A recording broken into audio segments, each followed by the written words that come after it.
Hi everyone, welcome back to my channel. Hope everyone's doing really well. As you can tell by the title of today's video, I'm going to talk through 10 ways that I plan to become a millionaire in the next couple of years. So if you're interested in finding out, then please keep watching. Now, of course, before we begin, I want to mention that this is, of course, non-financial advice. So the first way that I plan to become a millionaire before the age of 30 is by ensuring I've got multiple revenue streams and finding more ways than one to generate an income source. So I'm actually looking at other ways that I can have a side hustle. I know that this may sound a little bit weird that yes, this is your side hustle, but not anymore, because I obviously quit my job a couple of months back, and at the time this was my side hustle, but now it's my full-time job. So I'm trying to find other side hustles that I can work on to make sure that I am earning passive income or other streams of income as well. So this is definitely the first thing on my mind when it comes to reaching financial freedom and financial success. So I am looking at other ways I can generate some money.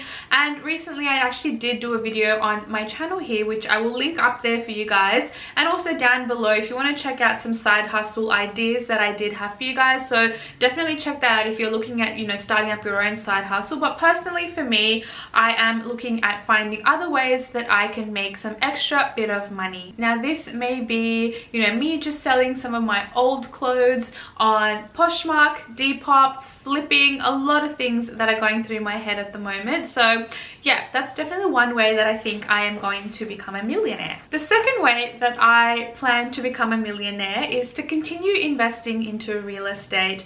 I'm very open, very transparent with you guys and letting you know that I have purchased already 3 investment properties. This year I haven't had a chance to purchase because I obviously quit my job, and it's just a little bit more harder to attain investment properties if you do run your own business. You just need to provide a bit more information, a bit more documentation as compared to a 9-to-5 job. So it just may not look likely that I can purchase real estate this year, but nonetheless I'm pretty happy that I have been able to purchase 3 investment properties.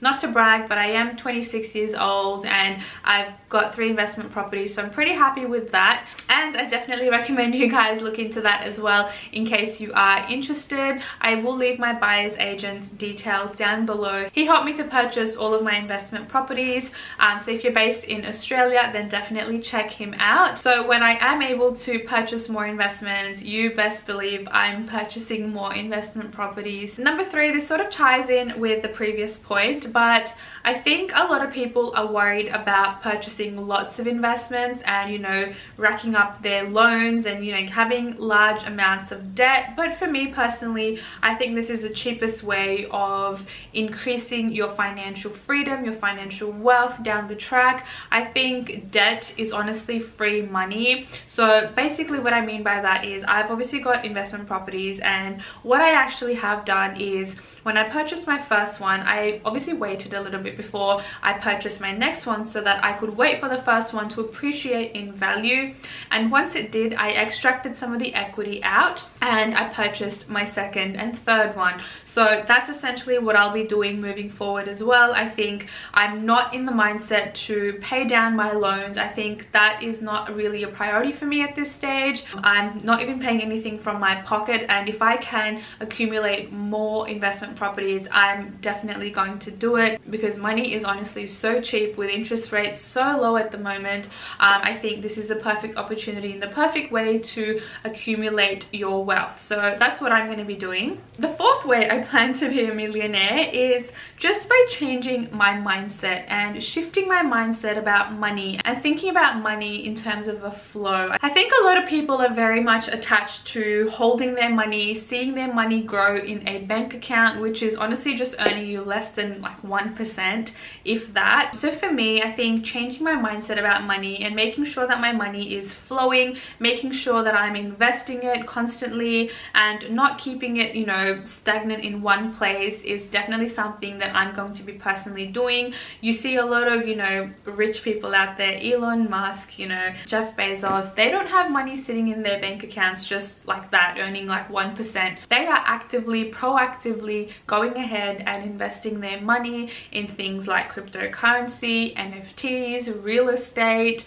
I don't know, collectibles. There are a lot of things that these guys are doing, and so I think for me personally, this is the best way to go about it. You need to spend money to make money, and that's honestly what I've been doing. I've invested into real estate, I've invested into cryptocurrency, and recently I have started investing to NFTs as well. Number 5, and another way that I feel like I'm gonna reach that goal of becoming a millionaire, is to continue investing into cryptocurrency. I've been very honest with you guys. I have been purchasing since 2018, the beginning of 2018, so it's definitely been a while, and I've since then been, you know, dollar cost averaging my way in and purchasing more cryptocurrencies.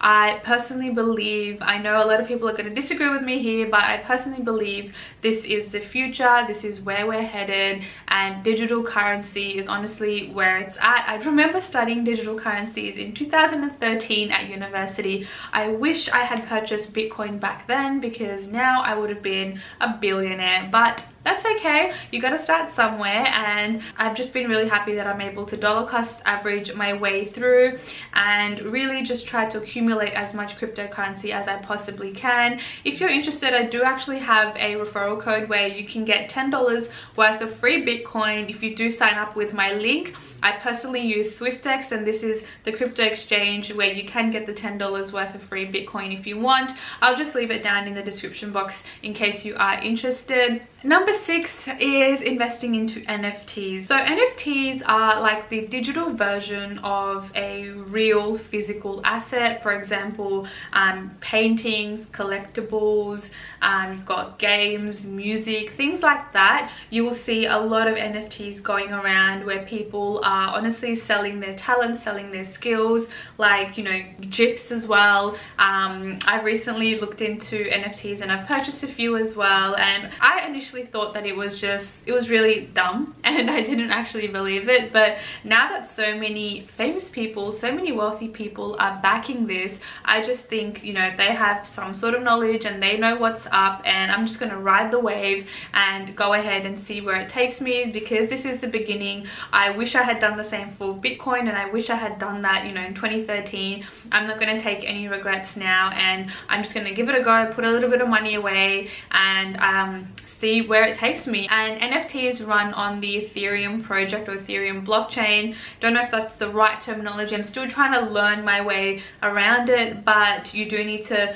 buy NFTs in Ethereum. So yeah, that's definitely one way that I'm looking to becoming a millionaire, by hoping that one of these NFTs that I've purchased do blow up. Number 7 is by budgeting and managing my money well. I know I've spoken about budgeting here on my channel quite a fair bit, and I do have a free budget template if you do want to use it. It's free to download. I'll again leave it down below so you can have a look. But I think budgeting is very important for me. I like seeing where my money is going, how much I've got. Do I need to maybe allocate more to my emergency fund, or do I have enough there where I can actually just start investing? So I think having a very visual idea of where my money's sitting just puts me in a lot of ease, and I feel very comfortable like that, as opposed to me not knowing where my money is, how much I've got, am I allowed to spend, am I not allowed to spend. I think just budgeting and seeing it visually at the end of every month really does help me. Number 8 is rent vesting. I know a lot of you guys ask me questions about, you know,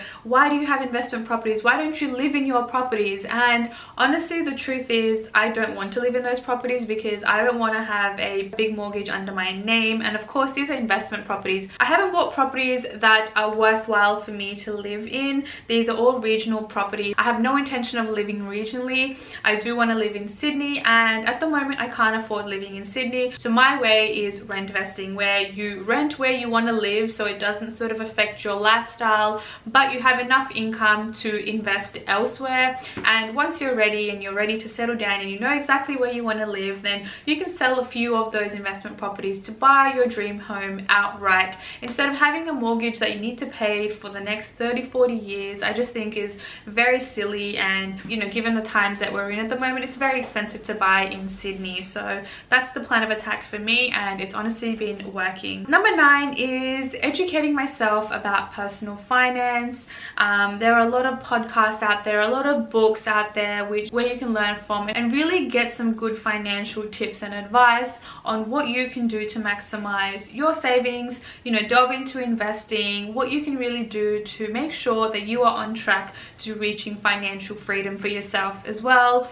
I'll have a few podcasts and a few books that I personally really like reading, and I have read in the past or I have listened to in the past, and I'll leave them down below for you guys to check out, because yeah, these have definitely helped me. I feel like if you want to become a millionaire, then you need to be thinking like, you know, the millionaire mindset, because a lot of those guys have the 1% mindset, and a lot of, you know, ordinary people have the 99% mindset where money is very scarce and they hold on to money tightly. And obviously the more you hold on to it, it's like sand, you know, the more you hold on to it, the more that will sort of trickle out.